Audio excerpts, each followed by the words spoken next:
네, 지금 거짓 신앙에 대해서 이제 마지막 차례였던 예정론을 보았었고요. 거기서 이제 빚어지고 파생되어진 잘못된 신앙관에 대해서 지금 말씀을 몇 차례 드리고 있습니다. 그래서 제일 먼저 구원의 확신에 대한 오류를 말씀을 드렸었고요. 두 번째는 구원 얻는 믿음에 대한 또 오류를 말씀을 드렸었습니다. 구원의 확신이나 구원 얻는 믿음 둘 다 예정론이 가장 큰 폐해를 주고 있는 것은 바로 행함의 부분이거든요. 행함을 결국에는 못하게 만드는 그러한 잘못된 오류다라고 말씀을 드렸습니다. 그래서 구원의 확신, 그러니까 구원이 결정이 되어 있다라는 것입니다. 그러다 보니까 뭐 어떻게 좀 죄 좀 씻고 살아도 구원은 문제 없어라고 생각하는 이런 잘못된 믿음으로 인도한다라는 것이 구원의 확신이었고요. 또 하나 구원하는 믿음은 이제 믿음만 우리가 이렇게 또 이렇게 보게 될 때에 바로 행함을 필요 없다라고 하는 그것을 이제 주장한다라고 말씀을 드렸죠. 그래서 죄와 불의와 뭐 세상을 쫓아가고 악을 행하고 뭐 이런 것이 있다 할지라도 크게 뭐 믿음 우리가 구원 얻는데 상관이 없다라고 우리는 그것이 아니라 의와 거룩과 정말 선 이런 것들을 보여 나아가는 믿음의 증거죠. 믿음의 증거가 보여져야만 결국엔 구원 얻는다라는 것을 우리가 성경에서 볼 수 있는 것인데 그와 같이 믿음 자체 열매가 없이 증거가 없이 그냥 해도 입술만 고백해도 우리는 구원받아라고 잘못 가르치는 이 구원 얻는 믿음을 이제 오류에 대해서 말씀을 드렸던 것이었습니다. 오늘은 이제 세 번째 예정론에서 빚어진 잘못된 신앙관 세 번째이자 마지막 순서가 되겠는데요. 바로 믿음에서 떨어질 가능성입니다. 믿음에서 떨어질 가능성의 오류인데요. 이 믿음에서 떨어질 가능성을 예정론을 믿고 있는 자들은 그럴 일이 없다. 한 번 믿음은 영원한 믿음이다. 한 번 구원은 영원한 구원이다라고 얘기하는 것처럼 한 번 내가 믿음에 들어왔으면 예전에 한 번 내가 영접 기도했고 한 번 믿었어. 그러면 그 믿음 있는 거야. 믿음에서 떨어질 가능성은 없어. 그렇기 때문에 뭐 결국에는 구원받아라고 얘기를 한다라는 것이죠.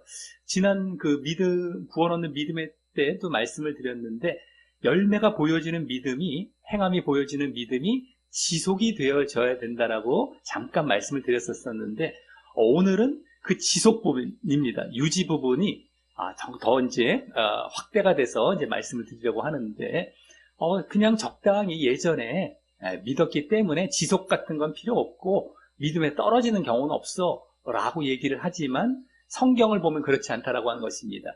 구약부터 시작을 해서 신약까지도 모두 믿음에서 떨어질 가능성, 그래서 결국에는 멸망으로 나아갈 가능성을 그대로 말씀해 주고 있습니다. 그래서 오늘부터 한 세 차례에 걸쳐서 오늘은 구약에서 나오는 그 가능성을 말씀을 드리겠고요.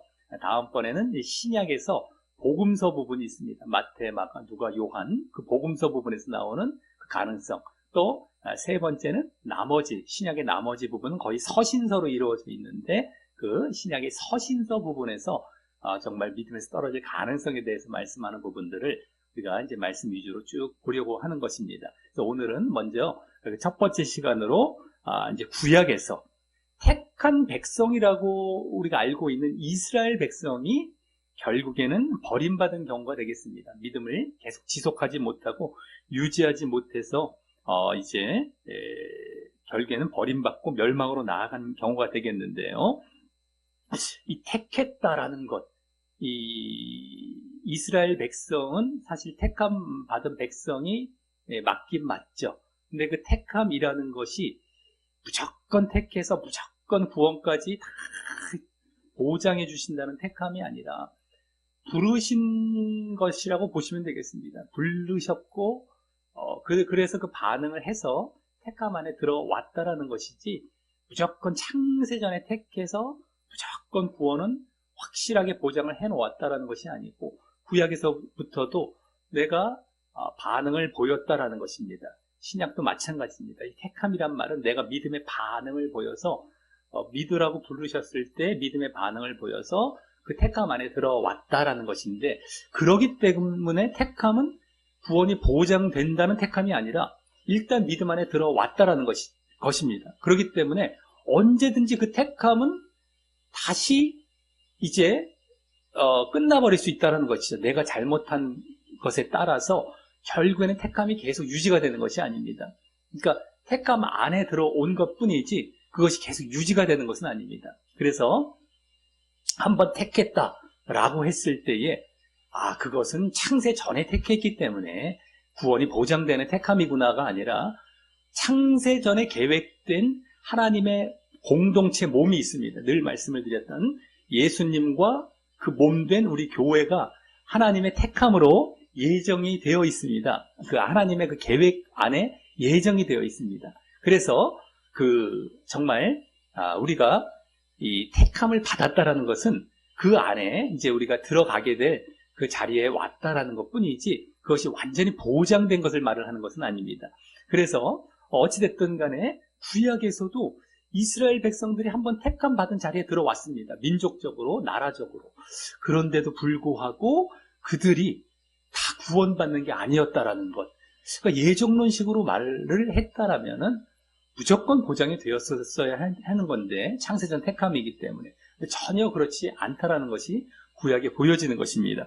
그래서 일단 이스라엘 민족을 택하실 때에 가장 최초의 조상이 되는 사람이 바로 아브라함이 되겠습니다.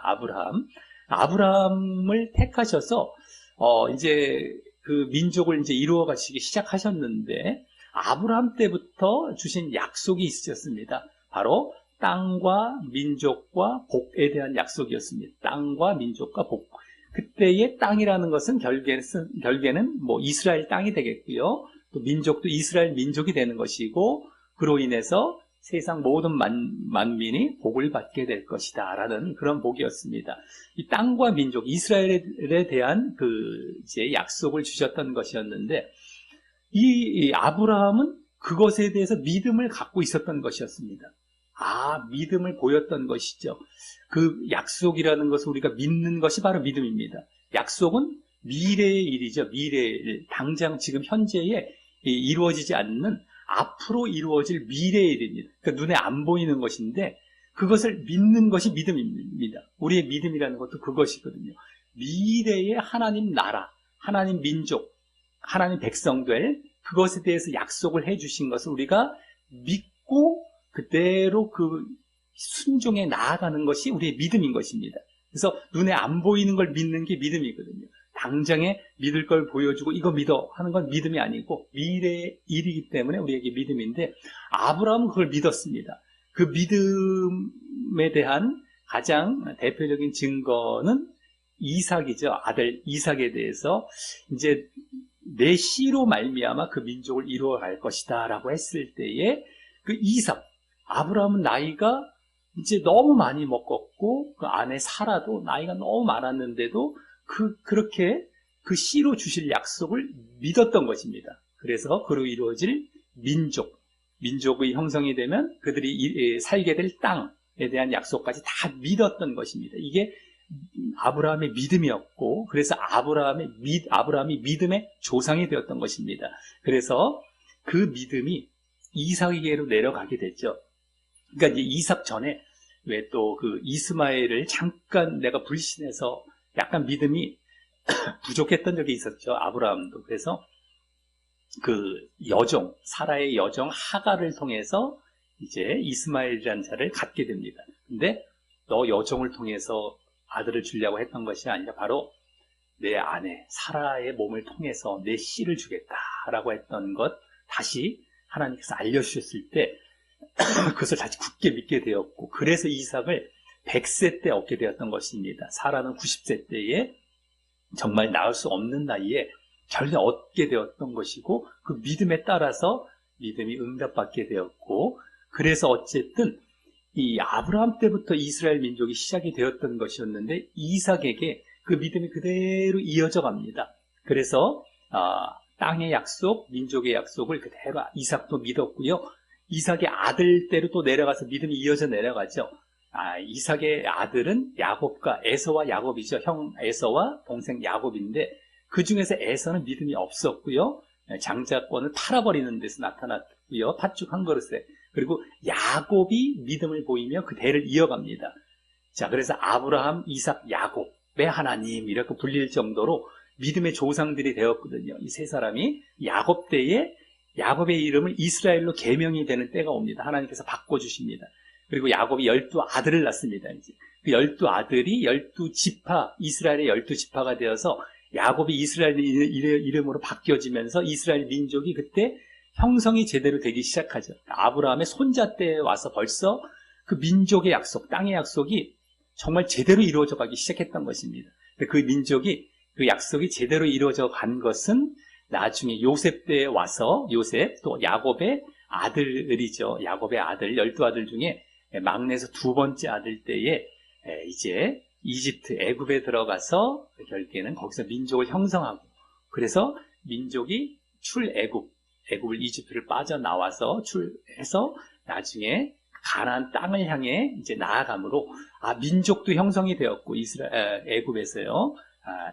가나안 땅도 이제 받게 되어지는 이 약속이 이루어지는 그런 과정이 나오게 되는데 자, 어찌됐든 간에 이렇게 이스라엘 백성이 약속을 받아 누리게 되어 있다라고 했었는데 그 땅과 민족의 약속을 근데 다 그것을 결국에 받아 누렸겠느냐?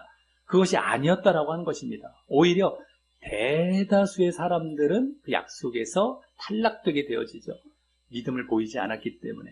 근데 이제 이렇게 이스라엘 민족이 출애굽해서 이제 결국에는 그 약속을 향해 나아가는 과정 가운데 몇 가지 시대들이 이렇게 나뉘어집니다. 출애굽 시대가 있고요. 그 다음에 가나안 땅으로 들어갈 때 가나안 땅을 정복해 나아가죠. 여호수아 때인데요.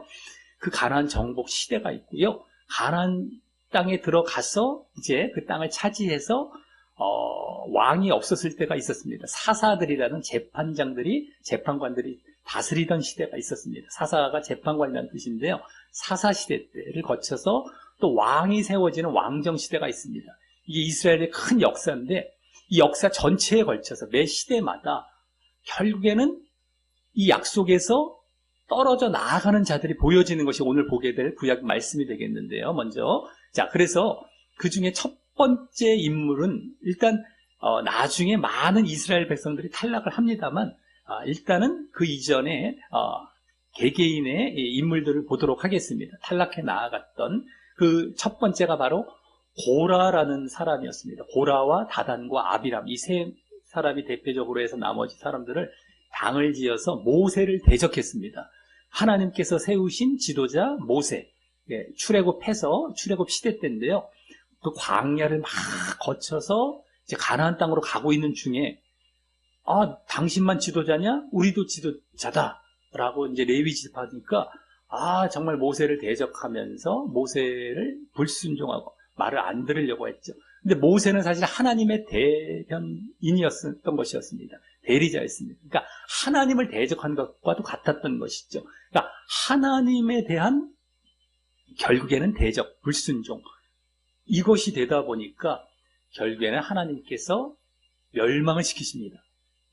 원래 같았으면 만약에 택한 이스라엘 민족이니까 한번 택한 것이 영원하다. 한번 그 믿음 안에 들어온 경우거든요. 근데 이들이 영원하다 했으면은 그렇게 탈락이 되고 중간에 멸망이 될 일이 없었어야 됐는데 이 고라와 다단과 아비람 이런 자들은 결국엔 중간에 멸망을 당하게 됩니다. 그러니까 여기서도 벌써 믿음에서 떨어질 가능성이 그대로 보여지고 있다는 것이 구약에서부터 이제 엿보여지는 것입니다. 아까도 말씀드렸지만 이스라엘 민족은 아브라함 때로부터 해서 믿음의 공동체입니다. 믿음의 하나의 공동체가 되는 겁니다. 믿음 안에 들어온 자들입니다.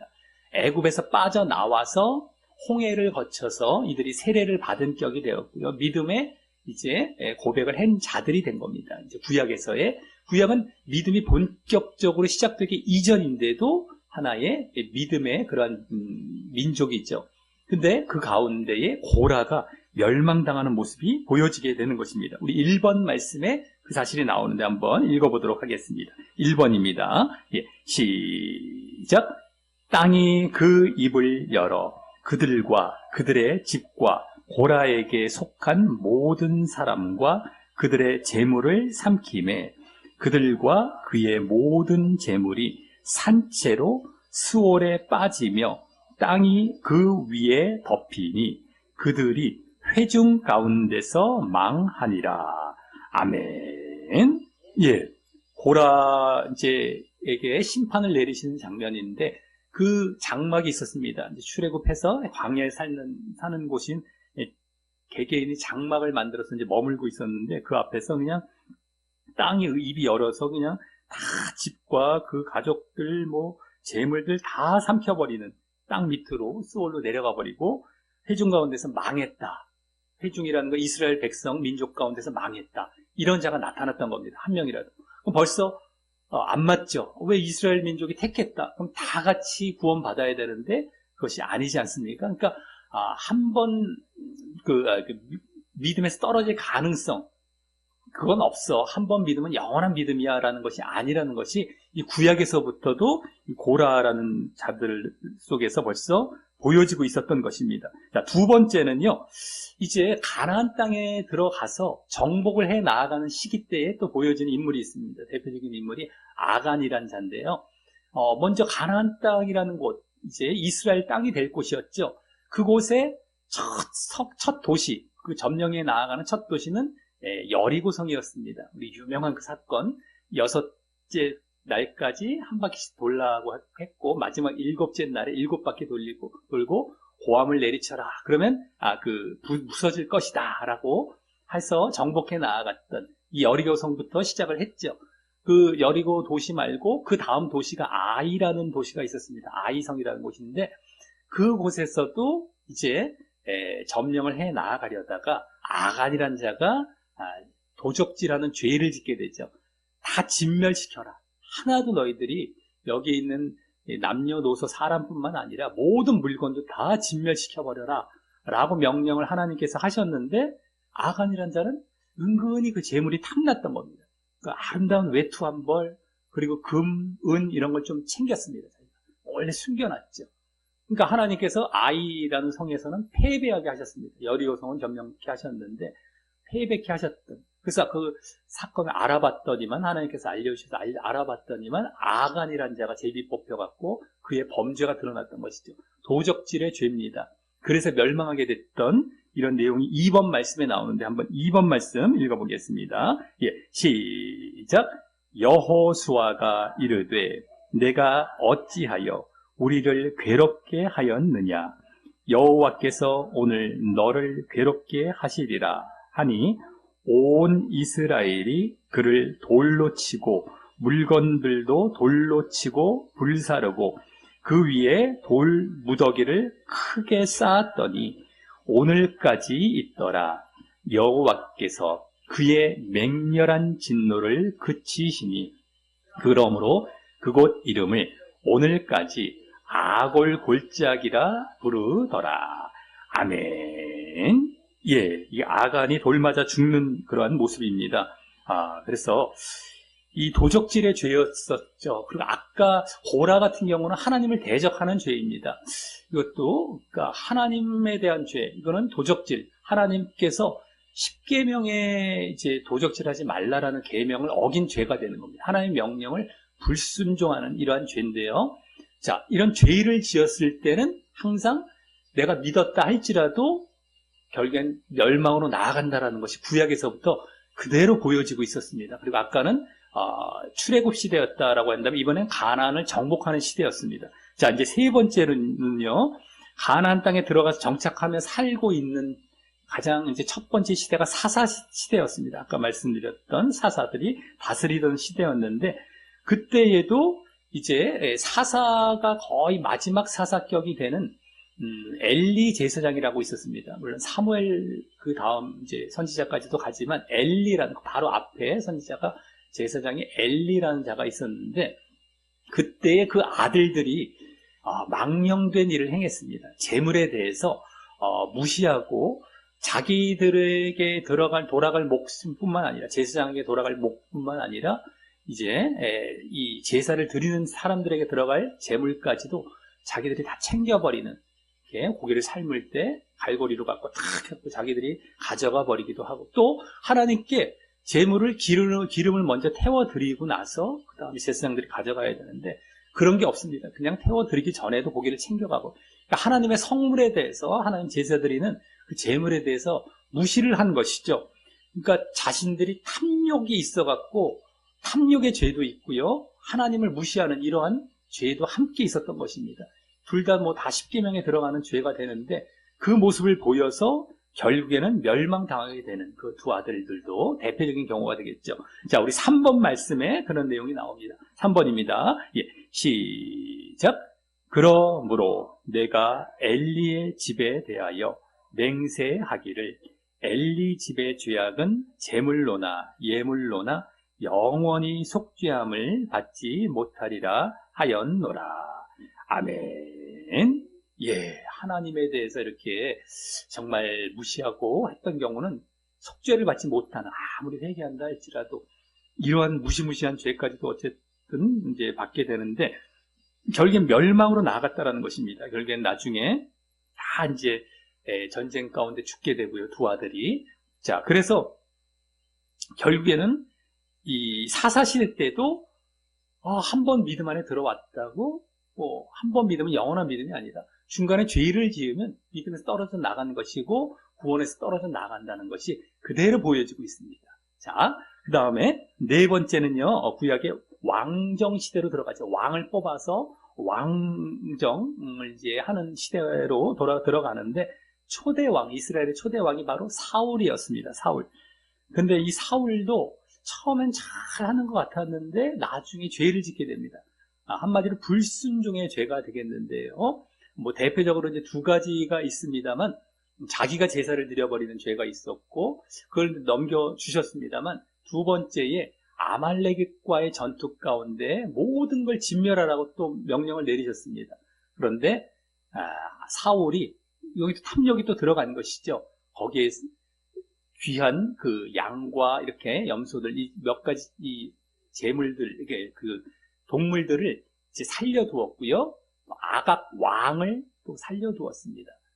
이렇게 불순종하는 모습을 보이게 되었죠. 그래서 결국에는 그 왕에서 폐위가 되고 이제 왕도 이제 다 끝나버리는 데다가 결국엔 멸망으로 나아가는 모습이 이제 우리 왕정 시대에도 이 사울을 통해서 그대로 보여지게 됩니다. 우리 4번 말씀에 한번 나오는데 읽어보겠습니다. 4번입니다. 예, 시작. 내가 사울을 왕으로 세운 것을 후회하노니 그가 돌이켜서 나를 따르지 아니하며 내 명령을 행하지 아니하였음이니라 하신지라. 아멘. 예, 왕으로 세운 걸 후회하신다라고 말씀하십니다. 이와 같이 하나님께서 한 번 뭐 이렇게 택하셨다, 왕도 마찬가지고 뭐 믿음 안에 들어왔다고 해서도 이 유지가 되는 것이 아니고 언제든지 죄를 지으면, 여기서도 지금 하나님을 따르지 않아요. 불순종했다라는 것이죠. 하나님을 무시하고 하면은 다 이렇게 멸망으로 나아간다. 믿음에서 떨어져 나아갈 수 있다는 걸 보게 됩니다. 자, 그 다음에 구약의 5번째는 왕정 시대의 이제 약간 초기고요. 사울 왕은 이제 중기가 되겠습니다. 특히 이제 북이스라엘과 남유다로 이스라엘이 나뉘어지게 되죠. 우리나라가 북한과 남한 나뉘어져 있는 것처럼 북이스라엘과 남유다로 나뉘어지는데 이제 북이스라엘의 왕 가운데 아합 왕이라는 아주 악한 왕이 있었습니다. 그때 엘리야라는 선지자가 활동하고 있었는데 그 가운데 다 이제 바알 우상 숭배를 하는 자들이 대부분이었고 7,000명만 우상 숭배하지 않는 자들이 남겨져 있는 이런 모습이 나오게 됩니다. 그래서 나중에 대부분의 이스라엘 민족이 멸망으로 나아간, 북이스라엘 특별히 처음에 그 모든 사람들이 멸망으로 나아가고 한 7,000여 명만 남아있는 이러한 경우가 되겠습니다. 그러니까 아까는 지금 한 명씩 한 명씩 개인적으로 봤죠. 뭐 고라나 아간이나 뭐 엘리 두 아들이나 뭐 사울 왕이나 이렇게 개인적으로 봤는데, 이제는 뭐 거의 대부분의 그 이스라엘 민족 대부분의 자들이 다 믿음에서 떨어져 나가고 멸망으로 나아간 경우가 되겠습니다.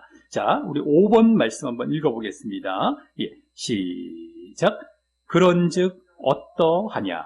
이스라엘이 구하는 그것을 얻지 못하고 오직 택하심을 입은 자가 얻었고 그 남은 자들은 우둔하여 졌느니라.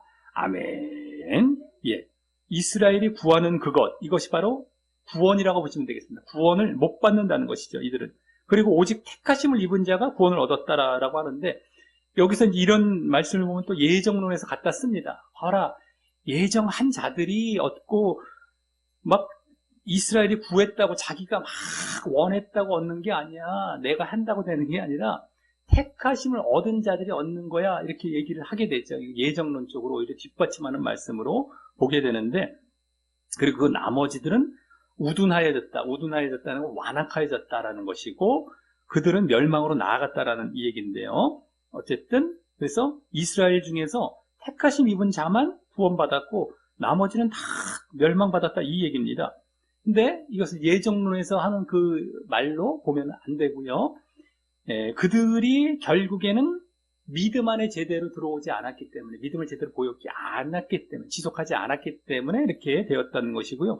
택하심을 입었다라는 말은 바로 택하심을 입었다는 게 이제 수동태형이거든요. 우리말에서도 물론 느껴지지만 이제 원어나 이런 데 더 제대로 나옵니다. 택하심을 받았다.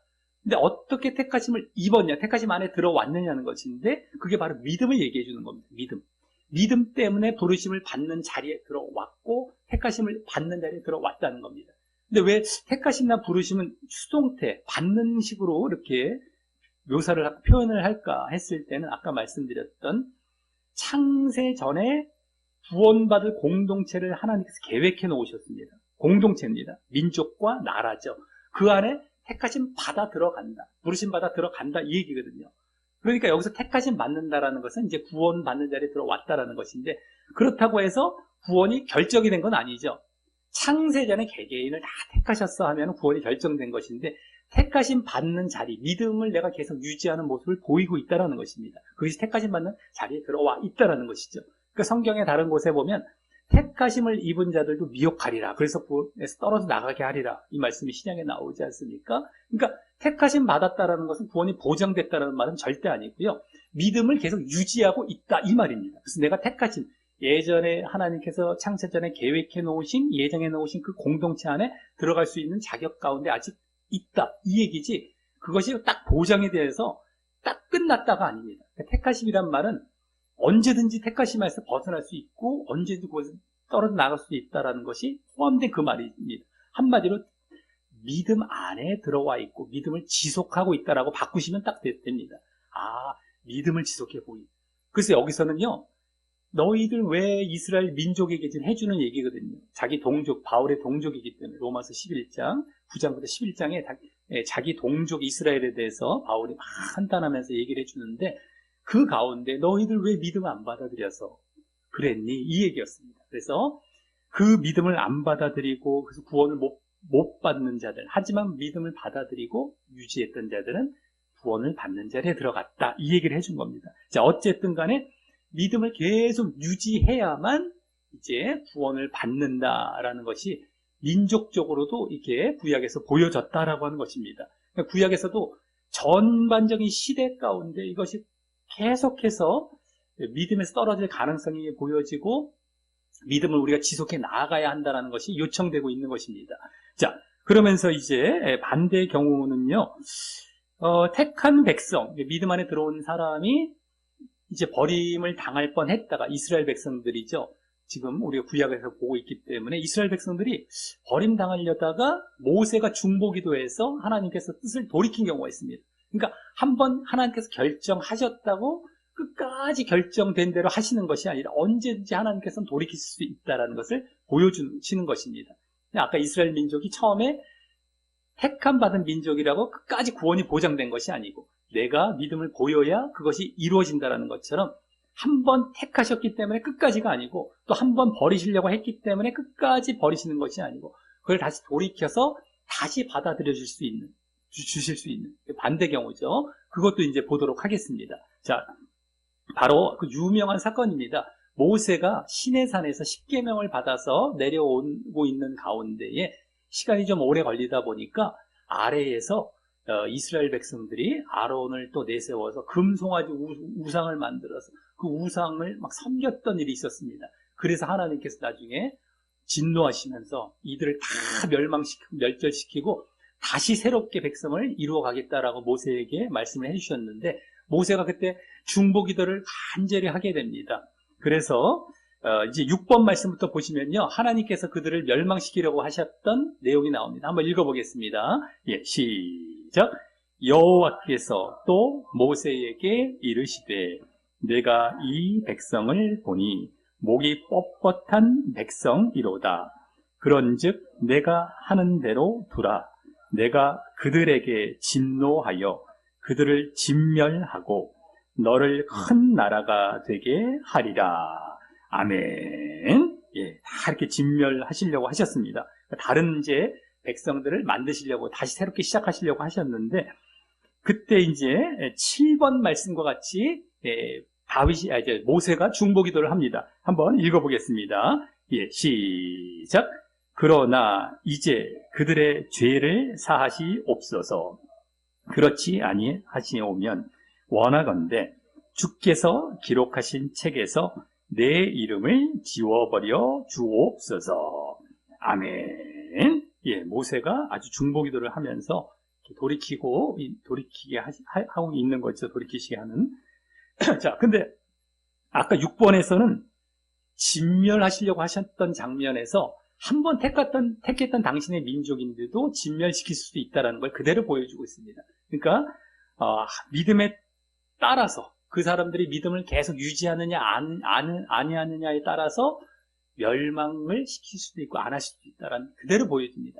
한 번 믿음은 영원한 믿음이 아니라는 것, 믿음에서 떨어져 나갈 수 있고 멸망할 수 있다는 게 그대로 보여지고 있다는 것이고요. 자, 여기서 또 7번에서 모세가 중보기도할 때 이 기록하신 책이라는 것이 바로 생명책을 얘기합니다. 생명책에서 이름이 지워질 수 있다라는 것이 보여지죠. 그래서 언제든지 우리가 한번 믿음 안에 들어와서 생명책에 기록이 되었다 할지라도 다시 믿음을 보이지 아니하면 생명책에서 지워질 수 있다는 것이 여기 그대로 보여지는 겁니다. 근데 예정론에서 창세전에 예정된 사람들은 절대 생명책에서 지워지지 않아라고 거짓 가르침을 주고 있다는 것이죠. 사람들이 듣기에는 좋지만 절대 그렇지 않다는 것이 구약에서부터 그대로 성경에 보여지고 있습니다. 그래서 하나님께서도 이것을 인정을 하시죠. 그래, 생명책에서 지워질 수 있지만 너는 아니야. 너가 무슨 생명책에서 지워질 일은 없어. 모세는 믿음을 보이고 있었던 자이기 때문에. 그래서 그럼 어떤 자가 생명책에서 지워지는지 분명히 지워질 수 있다는 건 하나님께서 인정을 해주고 계신 경우죠. 분명히 지워질 수 있다는 겁니다. 그러면서 그럼 어떤 자가 지워지는지 8번에서 말씀을 해주십니다. 우리 8번 말씀 읽어보겠습니다. 네, 시작. 여호와께서 모세에게 이르시되 누구든지 내게 범죄하면 내가 내 책에서 그를 지워버리리라. 아멘. 예, 누구를 지워버린다? 바로 내게 범죄한 자, 죄 지은 자입니다. 그러니까 하나님 앞에서 내가 믿음이 있다라고 이제 해서 잘 믿다가도 죄를 범하면 생명책에서 이미 기록이 됐다라는 거, 믿음 안에 들어왔다라는 것인데 다시 지워진다라는 것. 죄를 지었을 때 지워진다라는 것. 이것이 하나님께서 그대로 인정해 주신 것입니다. 근데 우리가 여기서 초점을 두어야 될 부분은 아까 우리 쭉 여러 인물들, 구약의 인물들에서도 봤죠. 다 죄를 지어서 멸망을 당했습니다. 믿음 안에 들어왔던 자들인데 여기서도 그대로 나옵니다. 직접적으로 범죄하면, 그러니까 우리가 믿음 안에 들어왔다 할지라도 죄를 짓는 모습을 보이면 안 된다라는 겁니다. 그러니까 우리가 행함과 순종의 모습을 잘 보여 나아갈 때에 그 대표적인 모습은 죄 짓지 말아야 된다는 것이죠. 거룩의 모습입니다. 근데 한번 믿음 안에 들어와서 영원한 믿음이고 믿음에서는 뭐 떨어져 나가는 거 아니야. 우린 죽을 때 한번 예전에 영접기도 했잖아. 그러면 그 믿음 안에 있는 거니까 구원은 다 받아 라고 가르치는 경우가 얼마나 잘못되는지를 알 수 있습니다. 분명하게 중간에 죄를 짓고 하나님 말씀대로 살지 않았다 하면은 분명히 생명책에서 지워지고 멸망을 나아간다는 것을 분명히 볼 수 있다는 것이죠. 그러니까 절대 속지 마셔야 됩니다. 듣기엔 편하고 듣기엔 너무너무 좋은데 듣기 좋은 것이 우리의 구원을 보장해 주는 것이 절대 아닌 것입니다. 자, 그 다음에 이제 이건 이스라엘 민족이 그렇게 되었다가 다시 구원의 자리에 들어왔죠. 근데 나중에요, 이 이스라엘 민족은 결국에는 하나님의 명령에 결국 불순종을 계속합니다. 죄를 계속 보입니다. 그래서 거의 다 멸망을 당하게 되죠. 지금 모세가 중보기도해서 잠깐은 살아났지만 돌이키셨던 것을 우리가 보게 되죠. 하나님께서 아까와는 반대로. 근데 결국에 이들이 다시 믿음을 안 보였기 때문에 또 멸망으로 나아가게 됐고요. 자, 이번에 이제 개인적으로 다윗의 예를 잠깐 보겠습니다. 다윗이 죄를 또 짓습니다. 다윗 얼마나 대단한 믿음의 인물입니까만 그도 죄를 지은 경우가 있습니다. 바로 밧세바라는 여인을 취한 사건이죠. 간음죄를 지었고요. 그 남편을 그래서 또 죽입니다. 이렇게 사건을 만들어서 전쟁터에서 죽게 만들죠. 우리아라는 남편이 있었는데 그 남편을 죽게 하는 살인죄입니다. 살인죄, 간음죄, 살인죄. 이 10계명에서 대표적으로 하지 말라는 죄를 딱 져버렸습니다. 이 다윗이. 근데 그것을 선지자를 통해서 지적을 받았을 때에 다윗은 철저하게 회개를 합니다. 그랬을 때 하나님께서는 그를 다시 받아주시죠. 이는 다윗은 지금 믿음 안에 들어왔다가 죄를 져서 멸망으로 나아갈 그런 상태에 있었지만 다시 회개해서 다시 구원의 자리에 들어오게 된 경우가 되겠습니다. 자, 우리 먼저 9번의 회개하는 모습을 한번 보도록 하겠습니다. 9번입니다. 시작. 주의 얼굴을 내 죄에서 돌이키시고 내 모든 죄악을 지워 주소서. 나를 주 앞에서 쫓아내지 마시며 주의 성령을 내게서 거두지 마소서. 하나님이여, 나의 구원의 하나님이여, 피 흘린 죄에서 나를 건지소서. 하나님이여, 상하고 통회하는 마음을 주께서 멸시하지 아니하시리이다.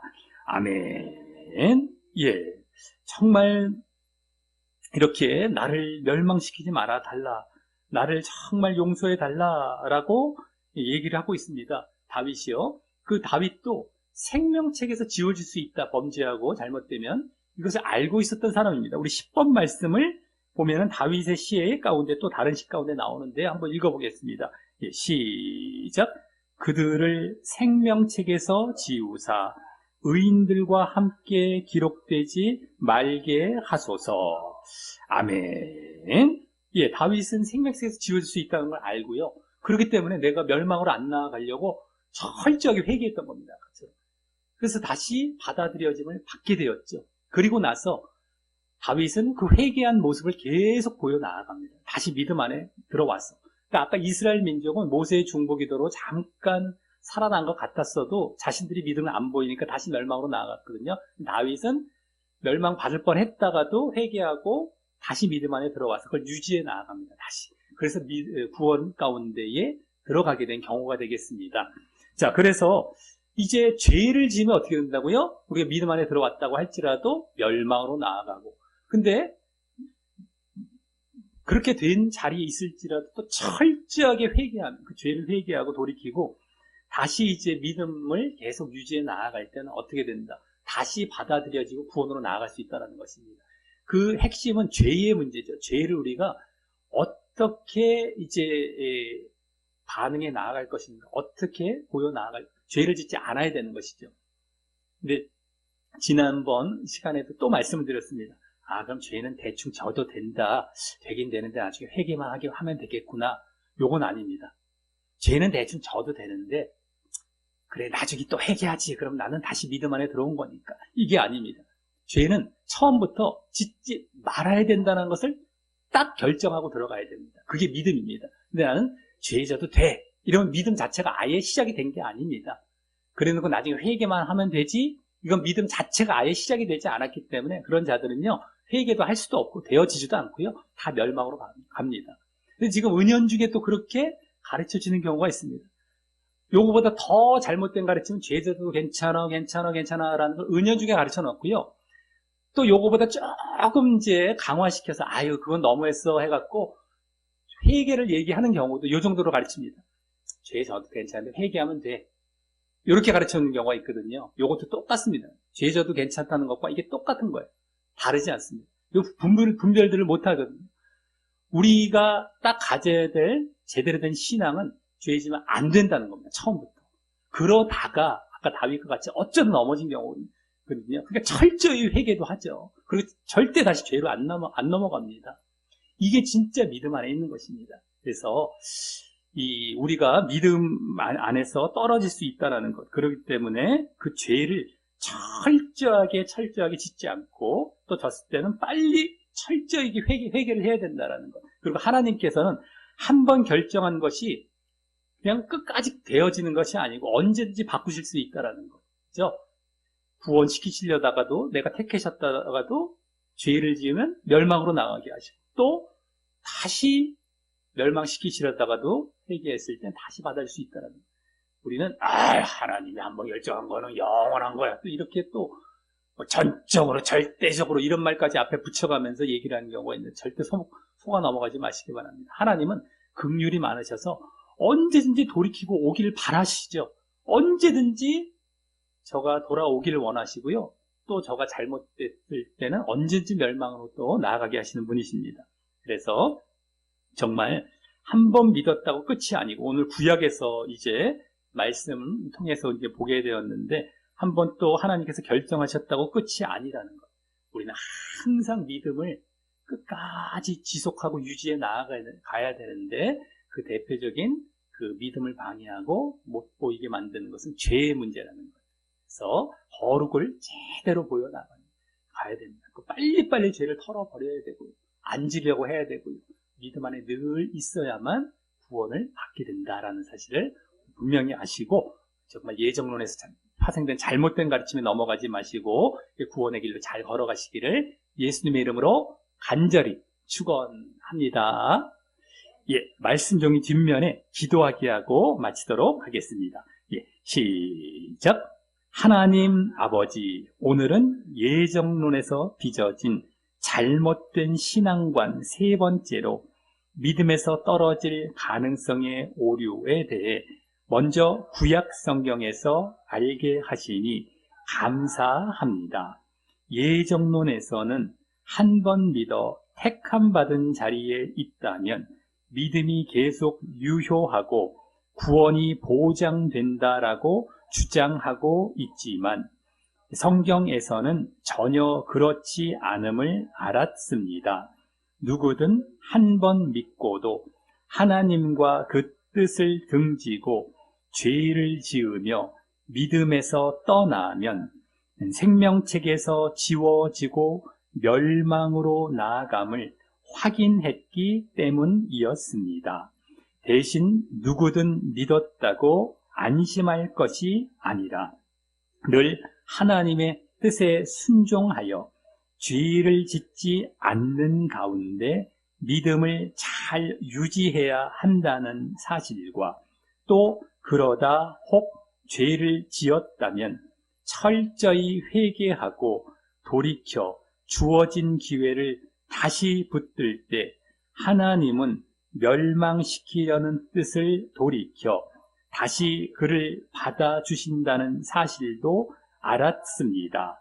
제가 더욱 늘 순종하면서 철저히 회개도 하며 늘 믿음을 유지하려 하오니 저를 진정 구원받게 하여 주옵소서. 예수님 이름으로 기도합니다.